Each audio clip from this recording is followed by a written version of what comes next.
Hello students, 11th class की chemistry में आपका स्वागत है। हम लेसन पढ़ रहे हैं ऑक्सीकरण अपचयन अभिक्रियाएं और उसमें हमारा आज का टॉपिक है रिडॉक्स अभिक्रियाओं के प्रकार। तो रिडॉक्स अभिक्रियाओं को 4 भागों में बांटा गया है। रिडॉक्स अभिक्रियाओं के प्रकार में सबसे पहला प्रकार है योगात्मक अभिक्रियाएं। तो योगात्मक अभिक्रियाओं के बारे में सामान्य बात यही है कि वे अभिक्रियाएं जिनमें सामान्यतः दो पदार्थों का योग होता है, वे अभिक्रियाएं जिनमें सामान्यतः दो पदार्थों का योग होता है, योगात्मक अभिक्रियाएं कहलाती हैं। फॉर एग्जाम्पल, जैसे मैं कहूं Mg के साथ Cl2 का योग करवाऊंगा तो MgCl2 का निर्माण योगात्मक अभिक्रिया का उदाहरण है। इसी प्रकार आप जैसे Mg धातु के साथ नाइट्रोजन का संयोग करवाओ, नाइट्रोजन का, तो नाइट्रोजन में Mg की +2 ऑक्सीकरण अंक होता है, +2 नाइट्रोजन का याद रखना यहां 3 होता है, तो यौगिक बनेगा Mg3 और N2, जिसे हम कहेंगे मैग्नीशियम नाइट्राइड, मैग्नीशियम नाइट्राइड। इसी प्रकार जैसे एल्यूमिनियम है, एल्यूमिनियम में आप नाइट्रोजन का संयोग कराओ तो याद रखना एल्यूमिनियम की +3 होती है। इस प्रकार से एल्यूमिनियम पर +3 होता है, नाइट्रोजन परमाणु को यहां लिखूं उस पर -3 होता है, तो ये वाला इसके पैरों में, ये वाला इसके पैरों में, तो हमारे पास मूल क्या होगा Al और इसके पैरों में 3 ले आऊंगा, प्लस माइनस को साथ में नहीं लाना है, +3 -3 वो कहने का अर्थ प्लस माइनस साथ में नहीं आएगा। और अब यहाँ n लिखूंगा, मूल तो n है, n के पैरों में 3 आ जाएगा। जब समान और बराबर हो तो कट जाती है, और अगर अनुपात वाली हो तो काट करके छोटा करके अनुपात बना लेते हैं, लेकिन यहाँ तो समान है तो कट जाएंगी, तो यौगिक बनेगा AlN, जिसे आप कहोगे एल्यूमिनियम नाइट्राइड, एल्यूमिनियम नाइट्राइड। याद रखना इसे आप बोलोगे एल्यूमिनियम, एल्यूमिनियम नाइट्राइड, नाइट्राइड, तो नाइट्राइड आपको इसे बोलना है, एल्यूमिनियम नाइट्राइड। और ये हो गया मैग्नीशियम नाइट्राइड। तो इस प्रकार से ये योगात्मक अभिक्रियाओं के उदाहरण हैं। एक सामान्य उदाहरण की हम और बात कर लेते हैं। जैसे मेथेन गैस होती है, मेथेन गैसीय अवस्था में आप इसको O2 की उपस्थिति में इसका दहन करवाते हो, O2 की उपस्थिति में, तो एक तो बनती है CO2 कार्बन डाइऑक्साइड, और फिर जल वाष्प बनती है H2O के रूप में। अब इसे संतुलित कर देते हैं, यहाँ 4 हाइड्रोजन है, यहाँ 2 हाइड्रोजन है, तो यहाँ 2 लगा देता हूं, 2 लगाने से 4 हाइड्रोजन हो गए, तो यहाँ 4 हाइड्रोजन हो गए। अब ऑक्सीजन, इस साइड में ऑक्सीजन 2 तो ये रहे और 2 ये रहे, 4 ऑक्सीजन, यहाँ तो 2 है तो यहाँ 2 लगा देता हूं, तो 4 ऑक्सीजन तो 4 ऑक्सीजन, कार्बन 1 तो कार्बन 1, इस प्रकार से संतुलित। ये सारे के सारे उदाहरण योगात्मक अभिक्रिया के हैं। अपघटन या विघटन अभिक्रियाएं, तो विघटन अभिक्रियाएं वे अभिक्रियाएं जिनमें एक पदार्थ मुख्यतः 2 या 2 से अधिक अन्य पदार्थों में टूट जाता है।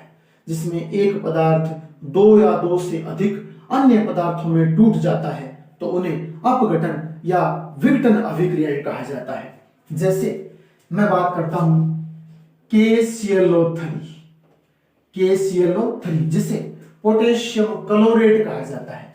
जब पोटेशियम क्लोरेट का हम अपघटन करते हैं तो एक तो बनता है पोटेशियम क्लोराइड, KCl बन जाता है, और एक ऑक्सीजन मुक्त होती है KClO3, यहां KCl बन गया, O2 तोड़ने से इसका विघटन हो रहा है, तो अब यहां पोटेशियम क्लोरेट और पोटेशियम क्लोरेट से पोटेशियम क्लोराइड और ऑक्सीजन बन गई।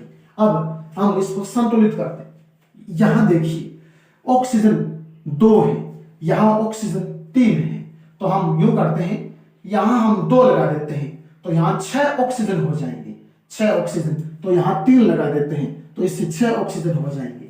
यहां पोटेशियम 2 हो गए तो यहां 2 लगा देता हूं तो पोटेशियम 2 हो गए। अब Cl यहां 2 हो गए तो यहां भी Cl 2 हो गए, तो पूर्णतया संतुलित है। इसी प्रकार जैसे आप H2O का अपघटन करते हो, विघटन करते हो, तो H2O अपघटित होकर के H2 और O2 बनाता है, H2 और O2 बनाता है। अब हम इसको थोड़ा सा संतुलित कर देते हैं। यहां ऑक्सीजन 1 है, यहां ऑक्सीजन 2 है, तो हम फिर यूं करते हैं कि यहां आपके 2 लगा देता हूं, तो 2 लगाने से ऑक्सीजन 2 हो गए, मान लेता हूं 2 हो गए, लेकिन हाइड्रोजन 4 हो गए, तो यहां 2 हाइड्रोजन है, यहां 2 कर देता हूं, हाइड्रोजन 4, हाइड्रोजन 4, ऑक्सीजन 2, तो ऑक्सीजन 2। इस प्रकार से ये संतुलित हो गई।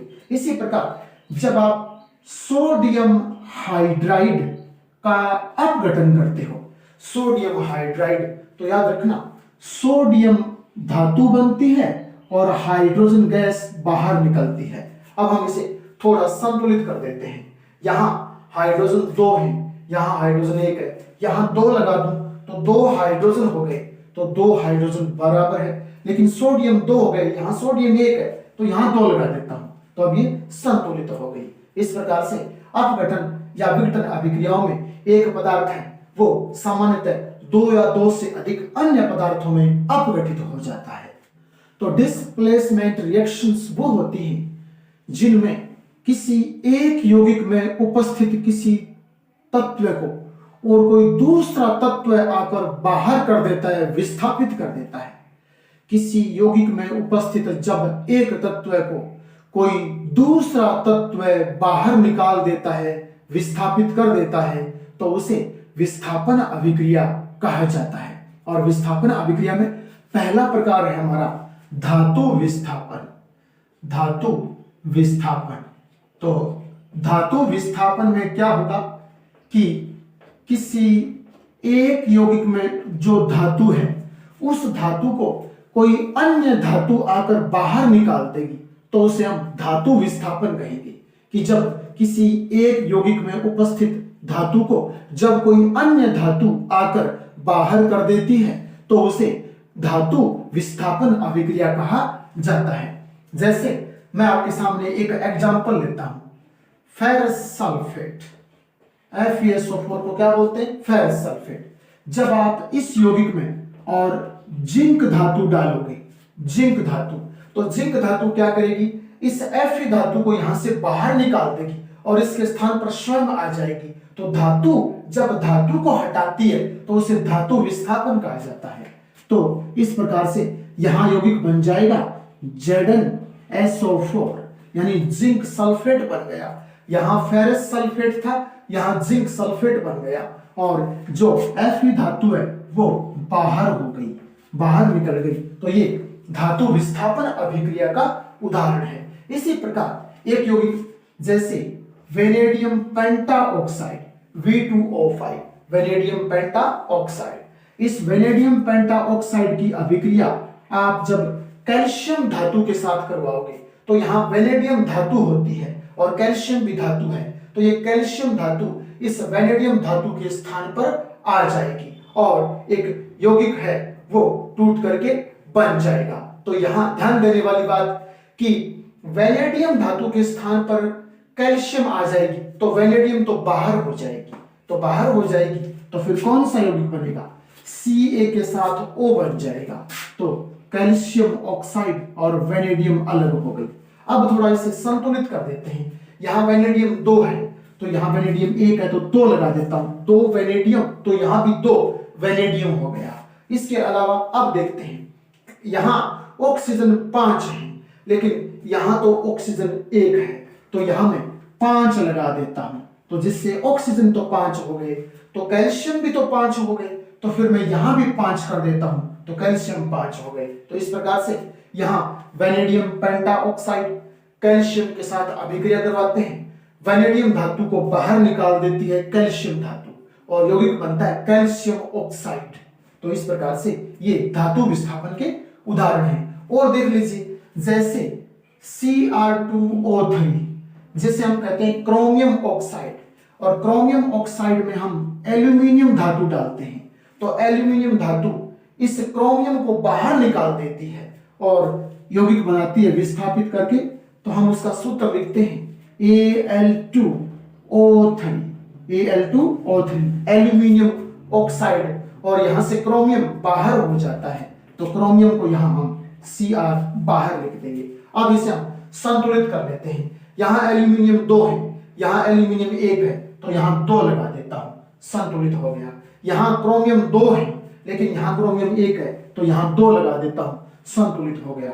ऑक्सीजन देखिए यहां 3 है, तो यहां 3 ऑक्सीजन है, तो सारा कुछ संतुलित है। इसी प्रकार अन्य एग्जांपल की बात करूं, टाइटेनियम क्लोराइड होता है, TiCl4 टाइटेनियम क्लोराइड। आप इसमें जैसे मैग्नीशियम धातु डाल दीजिए, तो मैग्नीशियम धातु क्या करेगी, टाइटेनियम को बाहर निकाल देगी। मैग्नीशियम धातु टाइटेनियम को बाहर निकाल देगी, विस्थापित कर देगी, तो धातु विस्थापन का सामान्य उदाहरण बन जाएगा। तो यौगिक बन जाएगा MgCl2 और यहां टाइटेनियम बाहर हो गई, टाइटेनियम बाहर हो गई। अब यहां एक बात देखिए, यहां क्लोराइड 4 है, यहां क्लोराइड 2 है, तो यहां 2 लगा देता हूं, तो यहां 4 क्लोराइड हो गए। तो मैग्नीशियम भी तो 2 हो गए, तो यहां 2 लगा देता हूं, तो Mg2 बराबर हो जाएंगे। यहां टाइटेनियम 1, तो टाइटेनियम 1 है, ठीक है ना। और Cl 4 है, तो Cl 2 × 2 4 हो गए। मैग्नीशियम 2 है, तो मैग्नीशियम भी 2 हो गए। तो ये सारे के सारे धातु विस्थापन के उदाहरण हैं। धातु विस्थापन के बाद अब बारी है अधातु विस्थापन की। तो रोमन संख्या में 2 नंबर हम अधातु विस्थापन पढ़ते हैं। अधातु विस्थापन में जब किसी यौगिक में से और हाइड्रोजन और ऑक्सीजन विस्थापित हो जाते हैं तो उसे हम अधातु विस्थापन कहते हैं। यानी कहने का अर्थ यह हुआ कि कोई यौगिक है, जैसे जल है, और जल में हम कोई धातु डाल दें तो वह धातु उस जल में से हाइड्रोजन को विस्थापित कर देगी। तो हाइड्रोजन और ऑक्सीजन का विस्थापित होना ही अधातु विस्थापन कहलाता है। जैसे मैं आपको बताऊं कि प्रथम वर्ग की क्षार धातुएं और द्वितीय वर्ग की क्षारीय मृदा धातुएं, प्रथम वर्ग की क्षार धातुओं में lithium, sodium, potassium, rubidium, caesium, ये सारी की सारी याद रखना प्रबल अपचायक होती है। ये प्रथम वर्ग की क्षार धातुएं हैं। इसी प्रकार द्वितीय वर्ग में जैसे कैल्शियम, स्ट्रांशियम और बैरियम 3 धातुएं हैं, ये भी प्रबल अपचायक होती है। तो जब हम इनको जल में डालते हैं तो ये जल में से हाइड्रोजन को बाहर कर देती है, और हाइड्रोजन और ऑक्सीजन का बाहर निकलना अधातु विस्थापन कहलाता है। तो जैसे, और ये प्रबल अपचायक है, तो ये ठंडे जल में से ही हाइड्रोजन को बाहर कर देती है। ये इतनी प्रबल अपचायक होती है कि ठंडे जल में से ही हाइड्रोजन को बाहर निकाल देती है। तो जैसे रिएक्शन की बात करूं मैं, जैसे सोडियम धातु को हमने जल में डाल दिया, रिएक्शन बना लेंगे। इसी प्रकार जैसे पोटेशियम धातु को हमने जल में डाल दिया, इसी प्रकार जैसे कैल्शियम धातु को हमने जल में डाल दिया, तो ये ठंडा जल है, ठंडे जल में से, और ये धातुएं इतनी प्रबल अपचायक होती है कि हाइड्रोजन को बाहर कर देती है। तो यहाँ Na के साथ ध्यान देना, बनेगा NaOH, यहाँ आ जाएगा NaOH, और प्लस में H2 गैस बाहर हो जाएगी। और अब हम इसे थोड़ा सा संतुलित कर लेंगे। तो संतुलित करें तो यहाँ देखिए हाइड्रोजन यहाँ 2 और यहाँ 3 हाइड्रोजन हो गए। तो हम यूं करते हैं, यहाँ 2 लगा लेते हैं और यहाँ 2 लगा लेते हैं, जिससे सोडियम तो बराबर हो गए, सोडियम बराबर हो गए हाइड्रोजन को बराबर करने के लिए। और अब हम यहाँ भी 2 लगा देते हैं, तो क्या होगा 4 हाइड्रोजन, तो यहाँ 2 हाइड्रोजन तो ये रहे और 2 हाइड्रोजन, ये 4 हाइड्रोजन हो गए, ठीक है ना। ऑक्सीजन 2 है तो ऑक्सीजन यहाँ भी 2 है, सोडियम 2 तो सोडियम 2, संतुलित हो गई। सेम इसी प्रकार ये वाली प्रोसेस आ जाएगी। पोटेशियम के साथ जल की क्रिया, अर्थात जल में पोटेशियम डालेंगे तो हाइड्रोजन बाहर हो जाएगी, तो क्या बनेगा KOH, और यहाँ H2 बाहर हो जाएगी। सेम संतुलित करने का वही तरीका रहेगा इस प्रकार से। कैल्शियम को आप जब जल में डालोगे तो हाइड्रोजन गैस तो बाहर निकल जाएगी, निकलेगी, यौगिक बनेगा CaOH की होल ट्वाइस, CaOH की होल ट्वाइस बनेगा। और संतुलित करें, यहां H 2 ये और 2 4 H, तो यहां 4 करने के लिए 2 लगा देता हूं, तो यहां 2 × 2 यानी 4 H हो गए, तो यहां 2 H 2 H 4 H। ऑक्सीजन यहां 2 है, 2, तो यहां भी ऑक्सीजन 2 है, कैल्शियम 1 कैल्शियम 1। इस प्रकार से ये आपके और अधातु विस्थापन का उदाहरण है। कुछ कम क्रियाशील धातुएं जैसे कि Mg होती है, Fe होती है, ये बहुत कम क्रियाशील होती है। तो ये कम क्रियाशील धातुएं और ठंडे जल से तो क्रिया करती नहीं है, लेकिन जल वाष्प से क्रिया कर लेती हैं। ये अत्यंत कम क्रियाशील धातुएं होती हैं और ठंडे जल से क्रिया नहीं करती हैं, परंतु जल वाष्प से क्रिया करके हाइड्रोजन गैस मुक्त कर देती हैं। तो जैसे हम बात करें कि Mg को जब जल में डाला जाता है, Mg को जब जल में डाला जाता है, तो याद रखना यौगिक बनता है MgOH की होल ट्वाइस और प्लस में हाइड्रोजन गैस मुक्त होती है, हाइड्रोजन गैस से मुक्त होती है। तो यहां इस साइड में 4 हाइड्रोजन है, तो यहां 2 लगा देता हूं, 4 हाइड्रोजन हो जाएंगे पूरे, और ऑक्सीजन 2 है, तो यहां 2 ऑक्सीजन पूरे हो रहे हैं। इसी प्रकार Fe भी आपके जल के साथ तो क्रिया नहीं करता है, लेकिन जल वाष्प के साथ, भाप के साथ क्रिया कर लेता है। तो यहां ये आपके रिएक्शन करके और क्या बनाएगा, ये बनाएगा Fe2 और O3 और H2, या Fe2O3 और H2, यानी यहां फेरिक ऑक्साइड बनाया, ये फेरिक ऑक्साइड, और ये हाइड्रोजन बन गई। और अब इसे संतुलित कर देते हैं, यहां 2 कर दूं तो 2 Fe पूरे हो गए। इसी प्रकार यहां आपके 3H कर देता हूं, 6H हो जाएंगे, तो यहां भी तो 3 कर देता हूं, 6H हो जाएंगे, और ऑक्सीजन 3, तो ऑक्सीजन 3 संतुलित हो गई। तो Mg और Fe कम क्रियाशील धातुएं होती हैं, जो ठंडे जल से तो क्रिया करती नहीं है, लेकिन जल वाष्प यानी भाप से क्रिया कर लेती हैं और हाइड्रोजन गैस बनाती हैं। असमानुपातन अभिक्रियाएं, डिस्प्रोपोर्शनेशन रिएक्शंस, यानी वे अभिक्रियाएं जिनमें एक ही पदार्थ में उपस्थित तत्वों के ऑक्सीकरण अंक में कमी भी होती है और वृद्धि भी होती है, असमानुपातन अभिक्रियाएं कहलाती हैं। दोबारा फिर सुनिएगा, वे अभिक्रियाएं जिनमें एक ही पदार्थ में उपस्थित तत्व के ऑक्सीकरण अंक में कमी भी आती है और ऑक्सीकरण अंक में वृद्धि भी हो जाती है, तो ऐसी अभिक्रियाओं को असमानुपातन अभिक्रियाएं कहा जाता है। जैसे एक एग्जांपल से मैं आपको समझा रहा हूं, H2O2 जिसे आप हाइड्रोजन पेरोक्साइड कहते हो, और हाइड्रोजन पेरोक्साइड का जब विघटन होता है, इसे तोड़ा जाता है, इसका अपघटन किया जाता है, तो फिर एक तो जल का अणु बनता है H2O और साथ में ऑक्सीजन मुक्त होती है। तो ये H2O2 ये द्रव अवस्था में होता है, लिक्विड, H2O भी लिक्विड बनता है और यहां O2 गैस के रूप में बाहर निकलती है। इस अभिक्रिया को हम संतुलित कर देते हैं। यहां देखिए, इस साइड में हाइड्रोजन 2 है, यहां भी हाइड्रोजन 2 है, यहां ऑक्सीजन 2 है, लेकिन उस साइड में ऑक्सीजन 1 और 2 3 है। तो फिर हम यूं कर लेते हैं, इसे संतुलित करने के लिए हिट एंड ट्रायल मेथड के हिसाब से यहां 2 लगा लेते हैं, और यहां 2 लगाएं तो हाइड्रोजन 4 हो गए, तो फिर 2 भी यहां लगा देते हैं तो हाइड्रोजन 4 हो गए, तो 4 हाइड्रोजन, ठीक इधर भी 4 हाइड्रोजन। ऑक्सीजन यहां देखिए 2 और ये इसके पैरों में लगा है, तो फिर मल्टीप्लाई हो जाएगा, तो ये 4 ऑक्सीजन हो गए। यहां देखिए 2 ऑक्सीजन और 2 ऑक्सीजन, 4 ऑक्सीजन हो गए। इस प्रकार अभिक्रिया संतुलित है। अब हम असमानुपातन के हिसाब से और इसमें देखते हैं, यहां ऑक्सीजन परमाणु का हम ऑक्सीकरण ज्ञात कर लेते हैं, यहां भी ऑक्सीकरण ज्ञात कर लेते हैं, और इसका भी ऑक्सीकरण ज्ञात कर लेते हैं। तो पूरी ये एक ही अभिक्रिया है, और इस एक ही अभिक्रिया में और आपके ये भी पदार्थ है और मैं इसे भी पदार्थ बोलूंगा, और O2 को भी मैं पदार्थ ही बोलूंगा, ठीक है।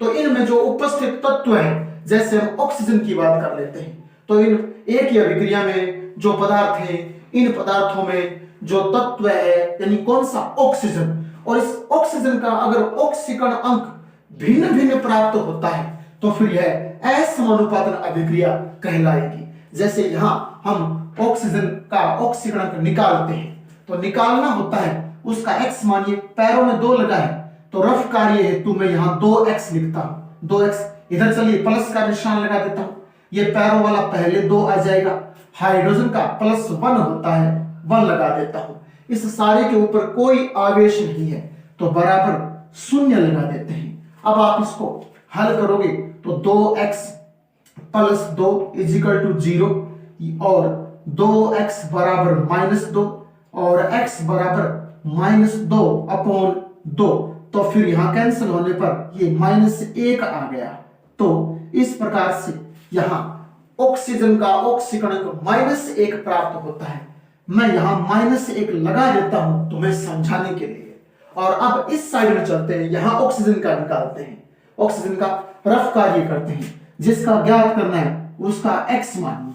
आगे बढ़ते हैं, इस साइड में प्लस का निशान लगा देते हैं और h का लिखेंगे तो h के पैरों में 2 लगाए तो पहले पैरों वाली संख्या आगे आ जाती है और h का परमाणु क्रमांक ऑक्सीकरण अंक 1 होता है, हम 1 लगा देंगे। इस सारे H2O पर कोई आवेश नहीं है तो हम बराबर 0 लगा देंगे। अब इसको हल कर लेंगे, हल करेंगे तो यहाँ x और ये +2 = 0, x बराबर -2 और x बराबर -2, तो x बराबर -2 ही प्राप्त हो गया, यहां हम -2 लिख देंगे। इसी प्रकार ये वाला जो ऑक्सीजन है ये तो मुक्त अवस्था में ऑक्सीजन है और ऑक्सीकरण अंक के नियमों में हमने पढ़ा था कि जो मुक्त अवस्था में होते हैं यानी इसके साथ कोई अन्य तत्व या परमाणु नहीं है तो ये O2 अकेला है, तो मुक्त अवस्था में यहाँ 0 होता है। तो अब इस यौगिक में ऑक्सीकरण अंक ऑक्सीजन का -1 है, H2O में O का -2 है, इस मुक्त अवस्था वाले ऑक्सीजन का और 0 है।